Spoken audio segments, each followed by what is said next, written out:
कार्रवाई चालू कर जाए। ओके माय लॉर्ड। हाय जॉन राक्षस सामने देखा तनी नुरोगा। हाँ एक और पहली शादी होते हुए भी हाँ ई दूसर की एगो सरकारी लड़की से शादी कैले बा। तब तो साला बहुत भारी अपराधी बड़ुए।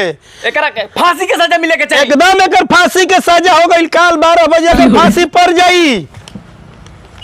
लास्ट तोर कोनो ख्वाहिश बा, कोनो इच्छा बा तो जल्दी बोल। अब हमारी ये ख्वाहिश है जो साहब। हाँ तीसरो भी हमारा लड़की जरा हो जाए।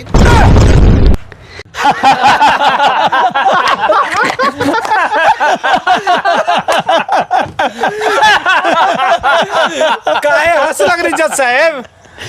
अब तो साला तोर फांसी एकदम निश्चित बा कि होइबे करी। ए चलते कि हमार तो बियाहे नहीं के भइल। ई तो लागत